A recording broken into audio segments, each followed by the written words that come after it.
말씀입니다. 제가 성경으로 신약 341면에 있습니다. 디모데전서 6장 11절 12절의 말씀입니다.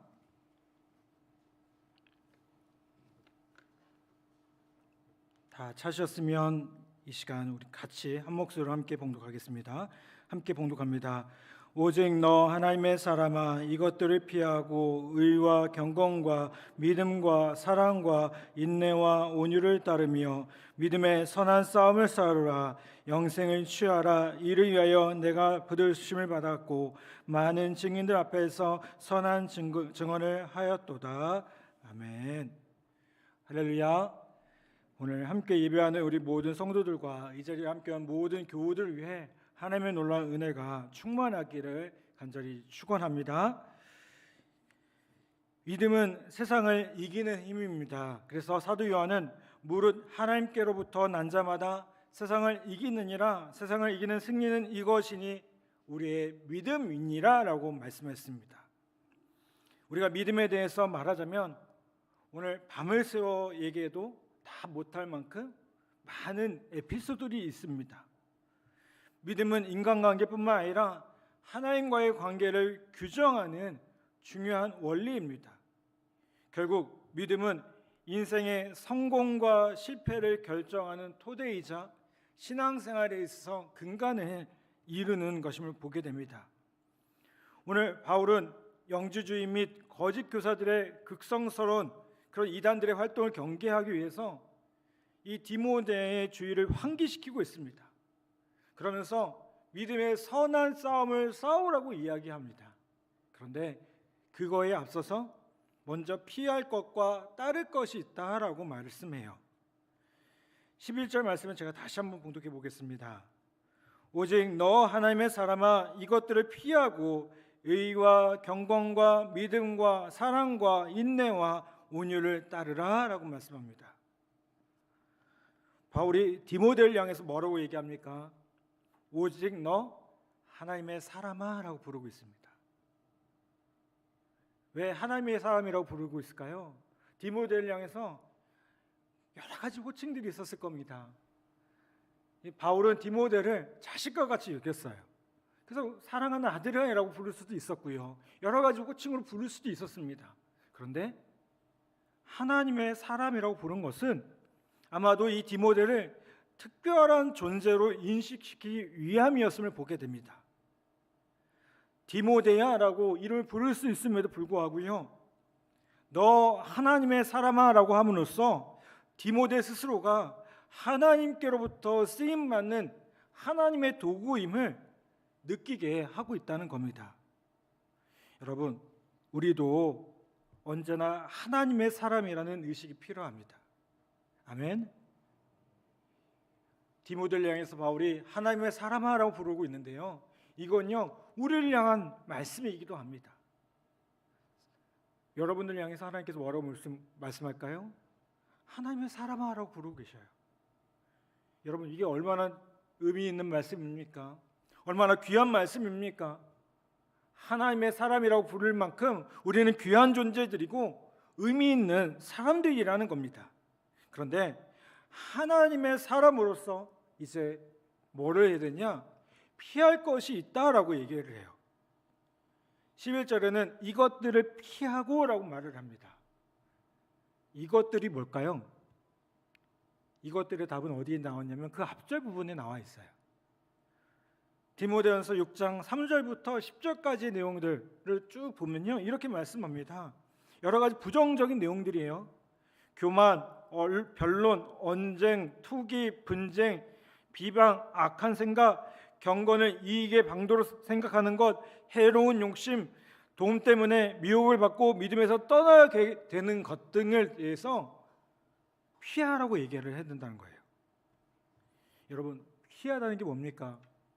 문자적으로 도망한다는 거예요. 도망간다. 여러분, 그리스도인의 삶에 도움이 되지 않는 불이한 일들에 대해서는 우리는 어떻게 될까요? 가까이 가시면 안 돼요. 우리가 그 전방에서 근무하다 보면 지대가 있어요. 지뢰를 심어놓은 지대가 있는 지대가 있어요. 거기에 지뢰 조심 딱 써 있죠, 그렇죠? 그럼 우리는 자연적으로 어떻게 합니까? 우리가 특별한 장비를 갖고 있지 않으나 거기를 피합니다, 그렇죠? 왜요? 그 붙여놓은 데는 어떤 곳이에요? 위험한 곳이에요. 여러분, 당연한 얘기입니다. 우리가 신앙생활을 하는 데 있어서 우리가 그리스도인이기 때문에, 우리가 하나님의 사람이기 때문에 위험한 곳은 어떻게 해야 돼요? 가지 말아야 돼요. 근데 여러분들 있어요. 목사님 딱 한 번만, 뭐 한 번이세요? 한 번이라도 하실 필요 없어요. 가실 필요가 없어요. 미련 없이 떠나야 됩니다. 우리 다이어트 한다는 분들 보면 꼭 얘기하는 말이 있습니다. 다이어트는 언제부터예요? 내일부터예요. 오늘부터 한다는 분이 없어요. 다이어트는 사실 오늘부터 하는 게 맞아요, 그렇죠? 내가 마음 먹은 그 순간부터 하는 겁니다. 내일부터. 근데 이게 내일이 어떻게 돼요? 자꾸 내일이 되는 거예요. 미룰 필요가 없다는 겁니다. 여러분, 그리스도인이 피해야 할 것들이 있습니까? 머뭇거리지 않기를 바랍니다. 덕이 되지 않는 부분들이 있습니까? 거기에 미련을 두지 않기를 바랍니다. 하나님께서 아브라함과 롯을 향해서 뭐라고 합니까? 그 소돔과 고모라 멸망할 것이다, 뒤를 보지 말라고 했어요. 근데 이 롯의 아내는 어떻게 했습니까? 거기 그 소돔과 고모라 그 죄악된 땅에 미련을 두었어요. 결국 어떻게 됐습니까? 뒤를 돌아보다가 소금 기둥이 되었죠. 여러분, 우리가 덕이 되지 않는 것, 신앙생활에 방해가 되는 것에 미련을 두지 않기를 간절히 바랍니다. 아멘. 이제 하나님의 사람으로서 따라할 것도 있죠. 그건 뭘 말합니까? 11절에 보면 아주 분명하게 나옵니다. 의와 경건과 믿음과 사랑과 인내와 온유라고 얘기합니다. 이 단어의 개념들을 아주 장황하게 다 설명할 필요는 없을 것 같아요. 다만 문맥에 따라 아주 간단하게 설명을 하면요, 의는 불의에 대적하는 하나님의 공의로서의 의를 뜻합니다.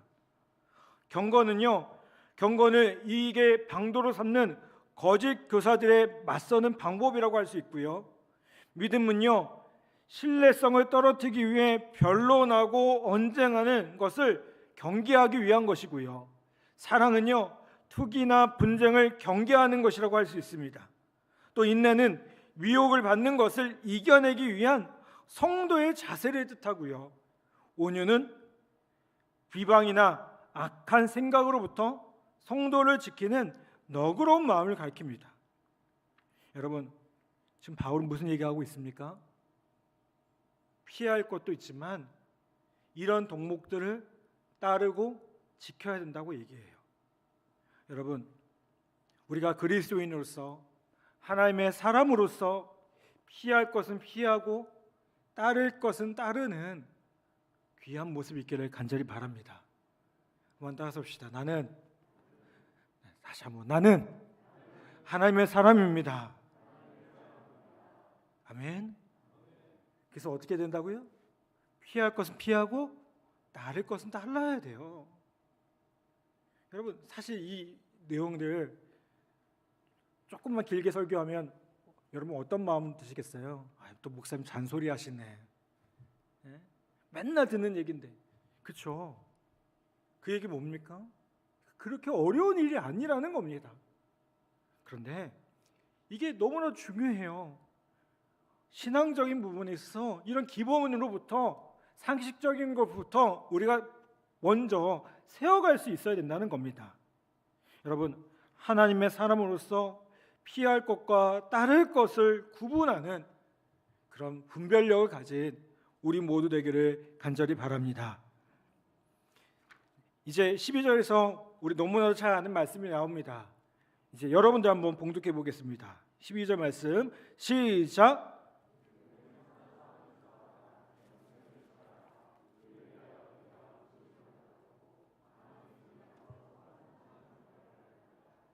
아멘. 자, 바울은요 디모데전서 1장 18절에서도 선한 싸움을 싸우며라고 얘기하고 있고요. 여기서도 뭐라고 얘기합니까? 선한 싸움을 싸우라라고 얘기해요. 이 싸움이라는 것은 전쟁, 전투를 말합니다. 그런데 12절에 나타난 싸움은 경기를 의미합니다. 즉 싸움은 무엇을 얻고 무엇을 이루려고 수고하는 것의 의미입니다. 싸움을 전쟁에서 개념해 보면요, 이거 뭡니까? 생존의 문제잖아요. 그렇죠? 무서운 일입니다. 경기라고 보면요, 반대로 좀 의로운 경쟁이라고 말할 수가 있습니다. 그런 면에서 믿음을 지키고 믿음의 열매를 거두기 위해 악에 대항하고 또 선으로 악을 이겨내기 위해 싸우는 것, 이건 뭡니까?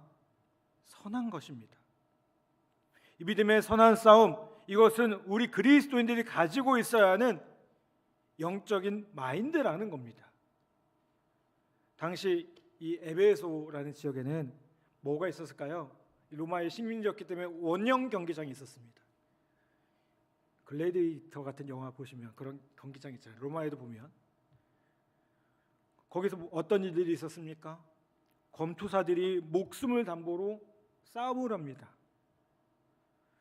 믿음의 선한 싸움은요, 육체의 싸움이 아니라 잘못된 교리를 전하는 유대적 이단 율법주의나 영주주의자들과의 영적인 싸움입니다. 그들의 오유에 빠진 사람은 주님께서 주실 영생과 거리가 멀어지는 겁니다. 아주 분명한 얘기를 하고 있다는 겁니다. 그래서 바울은 뭐라고 얘기합니까? 영생을 취하라. 선한 싸움을 싸우라 한 다음에 영생을 취하라라고 이야기하고 있습니다. 디모데는 자신이 믿음의 선한 싸움을 싸우고 영생을 취하기 위해 부르심을 받았다는 것에 대해서 많은 증인들 앞에서 증언했습니다. 여러분, 우리는 이 디모데의 증언을 통해서 믿음의 선한 싸움을 싸우는 성도의 삶은요, 세상 사람들 앞에서 판단받는 것이 아니라는 것을 우리는 깨닫게 됩니다. 하나님의 부르심을 받고 성도들 앞에서 신앙을 고백할 때 우리도 그리스도인으로서 삶에 대해서 하나님의 판단을 받는 것입니다. 여러분, 사람의 판단이 중요하지 않습니다. 누가 중요해요? 하나님께서 우리를 어떻게 보시느냐. 하나님 판단만이 정확하고 의롭고 의지할 만한 것이라는 거예요. 그래서 여러분, 세상에서의 실패가 하나님 앞에서의 실패가 아닙니다. 세상에서 넘어짐이요, 하나님 앞에서 넘어지는 게 아닙니다. 여러분, 우리가 자꾸 오해하는 것이 있습니다. 뭔가 하다가 잘 안 되면 하나님께 벌 받아서 그래라고 오해를 합니다. 아닙니다. 제가 지난주에도 말씀드린 것처럼 하나님께서 우리에게 주시는 역경일 수도 있고요. 그것이 또 한 가지는 그것을 넘어서 우리가 잘 이겨나갈 때 하나님 앞에 우리가 착하고 선한 종이라고 인정받을 수 있는 기회가 될 수 있다는 겁니다. 여러분, 우리는 하나님 앞에 칭찬받는 종이 되어야 될 줄 믿습니다. 스데반이 복음을 전하다가 돌에 맞아 죽은 이야기를 여러분 다 아실 겁니다. 세상 사람들은 어떻게 평가했을까요? 젊은 사람이 객기를 부르다가 죽었다라고 평가할지도 모르겠어요. 그렇지 않겠어요? 그런데 하나님은 천국 문을 열고 이 스데반을 받아주십니다. 예수님은 보통 하나님 우편에 앉아 계시지만 스데반은 순교의 과정 중에서 예수님께서 보좌에서 일어나시는 것을 보았습니다. 선한 싸움을 싸우다가 선한 열매를 가지고 오는 하나님의 백성을 주님께서 어떻게 하신 거예요? 일어나서 맞아 주셨다는 겁니다. 여러분, 그렇다면 이 스데반의 모습이 실패한 것입니까? 스데반의 죽음이 실패한 것입니까? 믿음의 선한 싸움에서 패한 것입니까? 아니죠, 그렇죠? 여러분, 우리는 믿음의 선한 싸움을 싸워야 될 줄 믿습니다. 스데반과 같이, 우리의 믿음의 선배들과 같이 그렇게 싸워야 될 줄 믿습니다. 그런데 거기서 끝나면 안 됩니다. 어떤 싸움도 싸워야 돼요? 사랑의 선한 싸움도 싸워야 돼요. 경건의 선한 싸움에서도 승리하셔야 돼요. 온유의 선한 싸움에서도 승리하셔야 됩니다. 여러분, 오늘 우리의 삶의 모습 가운데 주님의 이름으로 믿음으로 일어나야 될 모습들이 너무나도 많이 있습니다. 그 선한 싸움에서 넉넉히 이길 수 있는 우리 모두 되기를 간절히 바랍니다. 그런데 여러분, 그 싸움 누가 할까요? 내가 하는 것 같지만 결국 하나님께서 하셔요. 하나님이 우리와 함께 하셔서 싸워서 이기게 하십니다. 주님이 하늘로 올라가시면서 우리에게 약속하신 것이 뭡니까? 세상 끝날 때까지 내가 너희와 함께 하겠다고 약속해 주셨습니다. 아멘. 여러분, 주님이 나와 함께 하시면 믿음이요, 우리를 구원하여 주셨고 십자가의 은혜로 말미암아 구원하여 주셨고 또한 부활하심으로 우리에게 그 승리의 모범을 보이신 것처럼 우리도 믿음의 선한 싸움에서 승리하는 우리 모두가 되기를 간절히 바랍니다. 바울은 이것을 하나님께서 디모데를 부르신 목적이라고 말합니다. 즉, 디모데는 믿음의 선한 싸움을 싸우고 영생을 취하기 위해서 부름받았다는 겁니다. 디모데, 에베소 교회를 지도하고 있는 그 디모데를 보면서 그냥 교회 잘 돌봐 이만하면 됐어가 아니라는 거예요.